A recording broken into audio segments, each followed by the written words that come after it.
जैसा कि आपको पता है कि ऑनलाइन की दुनिया हमारे लिए बहुत अच्छा शुभ संकेत लेके आई है। हर ट्रांजैक्शन हम बहुत आसानी से कर लेते हैं, लेकिन इसी दुनिया में साइबर चोर चारों ओर घूम रहे हैं। उसके बारे में आज हम लोग चर्चा करेंगे, उसके बारे में समझेंगे। देखिए, G20 के दौरान 1 मिनट में 16 लाख अटैक हुए हैं भारत सरकार की वेबसाइट पे। आइए आपको इंडियन साइबर कोऑर्डिनेशन सेंटर की रिपोर्ट के बारे में बताते हैं, जो भारत सरकार ने इसी महीने रिलीज किया है। इसके तहत पिछले साल 9 लाख से ज्यादा लोग हो चुके हैं शिकार। अप्रैल 2021 से 10,319 करोड़ की चपत लग चुकी है भारत के नागरिकों को। आइए इसके बारे में और समझते हैं। 50% स्कैम कंबोडिया, चीन, म्यांमार से हो रहे हैं।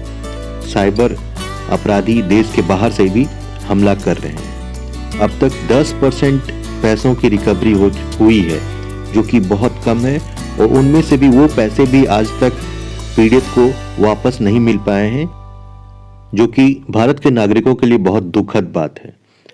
इंडियन साइबर कोऑर्डिनेशन सेंटर की रिपोर्ट जो अभी हम देख रहे थे, जिसके तहत और भी बहुत से खुलासे किए गए हैं, जैसे लोन ऐप और सेक्सटॉर्शन के मामले सबसे ज्यादा हैं। और आगे हम लोग समझते हैं KYC रिफंड के नाम पर फ्रॉड भी होते हैं। कस्टमर केयर अधिकारी बनकर फ्रॉड होता है, जो कि आम है, सभी को कॉल आता ही है। इस न्यूज के हिसाब से विदेश से होने वाले फ्रॉड, निवेश से संबंधित 38% मामले हैं, लोन ऐप से संबंधित 23%, गेमिंग क्रिप्टो से 21%, रोमांस स्कैम से 11%, सॉफ्टवेयर अटैक से 7% मामले दर्ज किए गए हैं। आइए समझते हैं कहां से कितने फ्रॉड हो रहे हैं। KYC रिफंड से 35% मामले, सेक्सटॉर्शन से 24% मामले, ऑनलाइन बुकिंग से 22%, आधार कार्ड से संबंधित 11% मामले, फोन में वायरस होने के कारण 8% मामले सामने आ रहे हैं, जो कि भारत के नागरिकों के लिए बहुत बड़ी प्रॉब्लम है। समझिए साइबर फ्रॉड का बढ़ता जाल। साल 2023 में मामले दर्ज हुए 15 लाख, साल 2022 में 9.5 लाख से ऊपर, 2021 में 4.5 लाख से ऊपर मामले। देश की राजधानी दिल्ली में साइबर फ्रॉड के सबसे ज्यादा मामले आज की डेट में सामने आ रहे हैं। साल 2022 की तुलना में 2023 में 61% मामले बढ़कर 15.5 लाख से ऊपर मामले आ चुके हैं।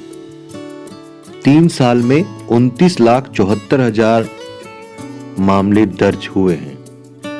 गुजरात, गोवा में भी साइबर फ्रॉड के बहुत से मामले सामने आ रहे हैं। तेलंगाना में प्रति लाख पर 261 लोग शिकार बन चुके हैं।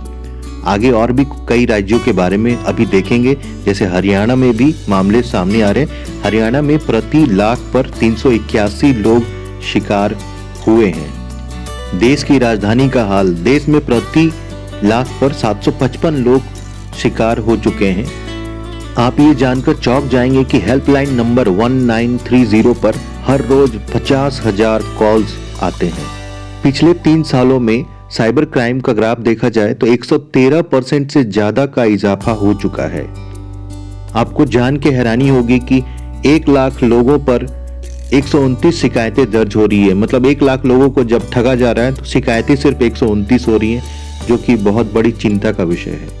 आज तक जितने भी फ्रॉड हुए हैं उसमें से सिर्फ 10% पैसों की रिकवरी हुई है, और पीड़िता को पैसा वापस लेने में भी बहुत कठिनाई का सामना करना पड़ रहा है। कोर्ट से ऑर्डर लेने पड़ रहे हैं और भी दफ्तर के चक्कर लगाने पड़ रहे हैं। यह प्रॉब्लम भारत की सबसे बड़ी प्रॉब्लम बन के उभरी है।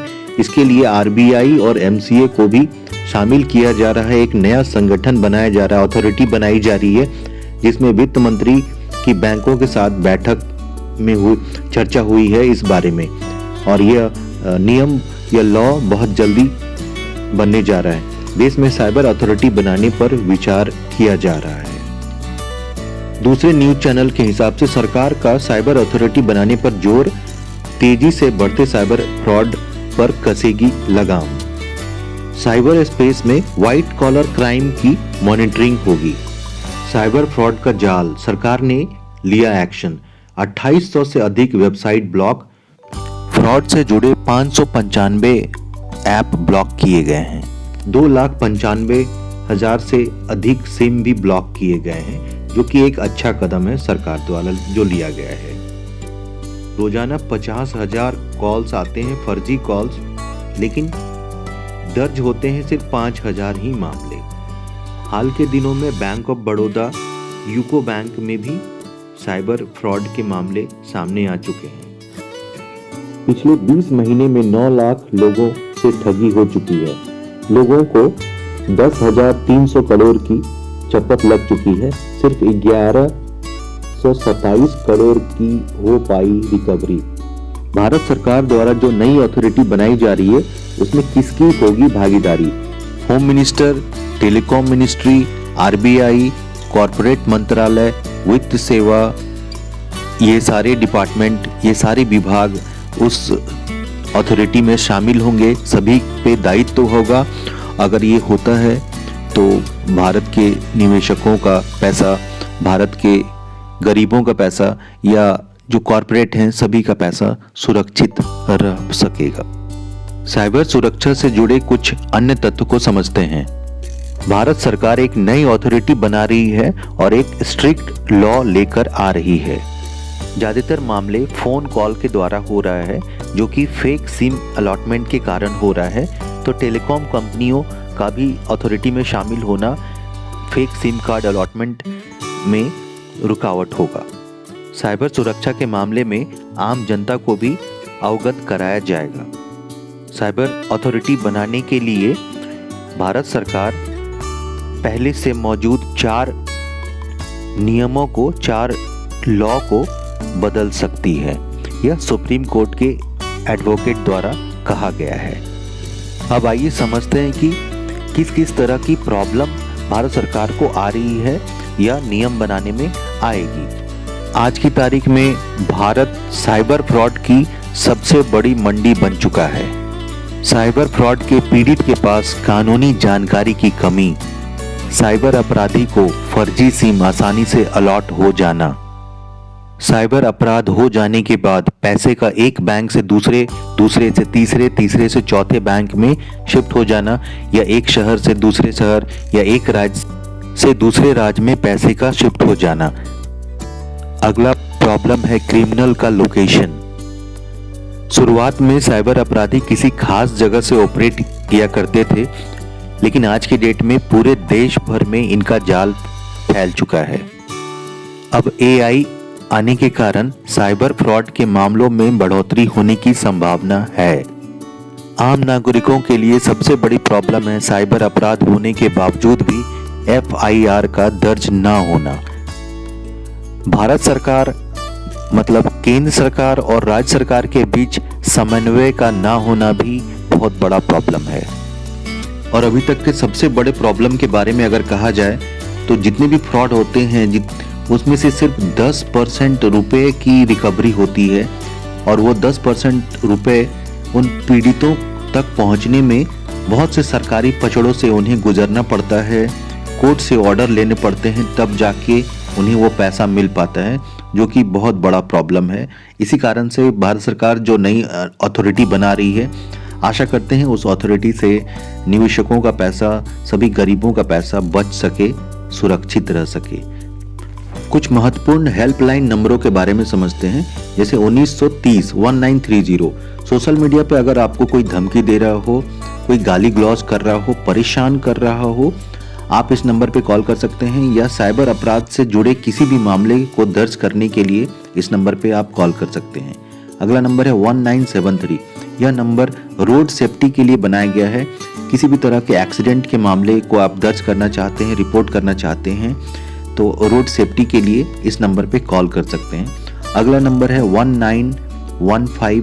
यह हेल्पलाइन नंबर शॉपिंग से रिलेटेड है। आप कुछ खरीदारी करते हैं दुकान से या ऑनलाइन कुछ खरीदारी करते हैं, तो गुणवत्ता से रिलेटेड हो, मूल्य से रिलेटेड हो, किसी भी तरह की शिकायत के लिए इस नंबर पे कॉल कर सकते हैं। अगला नंबर है 1064। यह किसी भी तरह के सरकारी कर्मचारी द्वारा घूस मांगने के लिए, आप पुलिस हो, सरकारी कर्मचारी हो, IAS अफसर हो, किसी भी पद पर हो, ये एंटी करप्शन ब्यूरो का नंबर है, आप इस नंबर पे कॉल करके मामला दर्ज कर सकते हैं। तो आशा करता हूँ यह वीडियो आपके लिए हेल्पफुल रहा होगा। आपका कोई भी सजेशन हो, कोई भी कमेंट हो, बिल्कुल हमें लिखें। कोशिश करेंगे अगला वीडियो कुछ इन्फॉर्मेटिव वीडियो आपके लिए प्रस्तुत करें।